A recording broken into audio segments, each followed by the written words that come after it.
I come from Panther Clan. We're basically one big family living out in the Everglades. Living out here is very relaxing and cleansing, especially to be part of my people and part of my family. I drive airboats with my family, so driving out there in the water, hunting and fishing, it gives me a view of life and it makes me mature and grow up than living out in the city. There's nothing like the Everglades. I mean, historically, it's pretty sad to see how a lot has died out, but for it to keep going and that resistance is something to hang on to. I mean, we have these prehistoric alligators, these birds, all kinds of wading birds, and deer and bears. My ancestors must have lived a really long and hard life, so there's a reason why they stayed for thousands of years, and it's something to hang on to.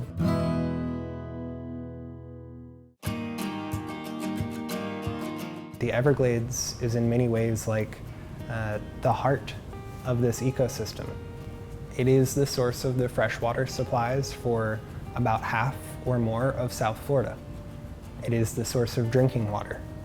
It is an incredible carbon sink, which to a great deal offsets many of the emissions that are being produced in South Florida. The tribal government puts a great deal of emphasis on protecting the natural ecosystem. Within the Constitution of the Miccosukee Tribe and the very preamble of the Constitution, there is a duty for the tribal government to conserve the Everglades. Within the Central Everglades, there are quite a few threats to the tribal way of life and to the ecosystem which the tribe manages. There's a lot of polluted water that is coming south from Lake Okeechobee and from the agricultural areas which surround it. The tribe was successful in its litigation in the mid-20-teens in enforcing its own water quality standards. Additionally, there are really high water levels covering the Central Everglades. This is not natural. It is the product of artificial management, which is raising these water levels and swamping traditional tribal lands. There is a great deal of invasive species which are beginning to colonize in the Everglades. These are disrupting the native species foodways and settlement patterns. There are threats to Miccosukee's continued access to the natural ecosystem in here, particularly within Big Cypress National Preserve, where the federal government has proposed a potential wilderness designation, which could restrict tribal access to 147,000 to 192,000 acres. All tribes are sovereign nations. This means sometimes when there is another sovereign, like the state of Florida, that has not taken measures to protect the ecosystem, the tribe can take its own measures within the limits of its sovereignty to effect those changes. And oftentimes this does mean going above and beyond what the federal or state government would do in order to protect the Everglades.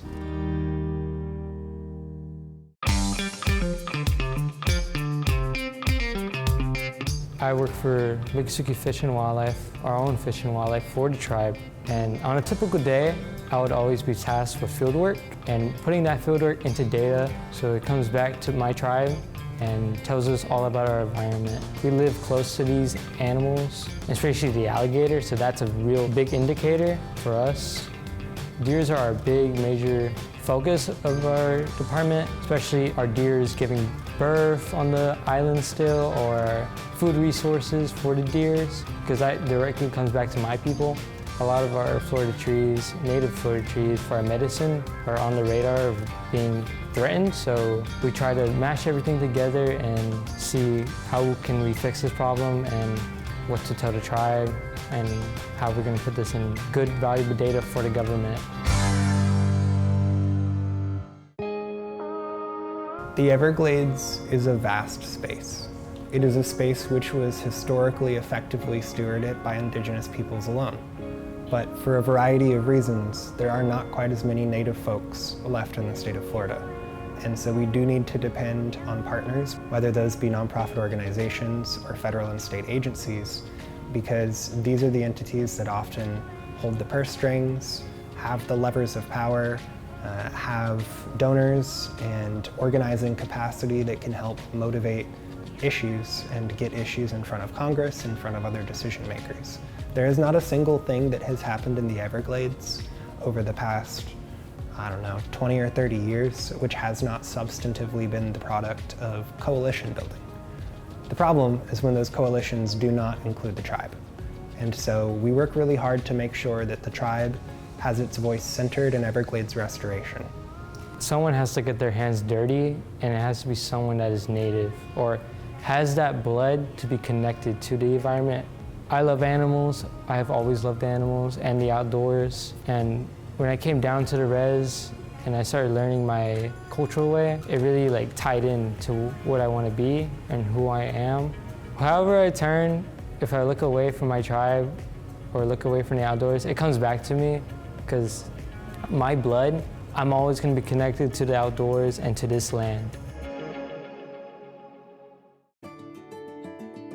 The young folks out here are really invested in Everglades restoration because it's the ecosystem that they're going to inherit, that they're going to raise their children and grandchildren in. And I think many folks who are growing up here have heard stories from their elders about, vast flocks of migratory birds coming through, of just plentiful deer and game. And today you don't see that. And there is sort of an inflection point that we've reached where if major actions aren't taken, there won't be much left for the next generation. And I think they're realizing that, and they're getting invested in this.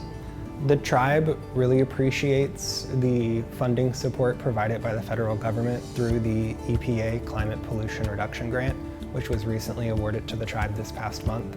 It is $14.999 million, which is a really large sum of money. A great deal of this will go towards fleet conversion to electric vehicles.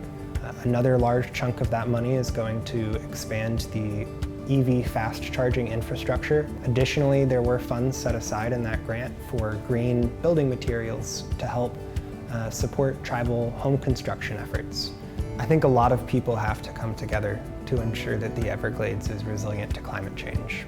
And so we have to listen to the indigenous people that are charting a very, very clear course forwards, a course towards restoration, a course towards restoring traditional water levels, species diversity, water quality. Miccosukee has been on the front lines of all of these fights for decades, if not centuries, if not millennia. But there is truly no substitute for indigenous stewardship of indigenous lands. There is no Everglades without indigenous people at the heart of the Everglades.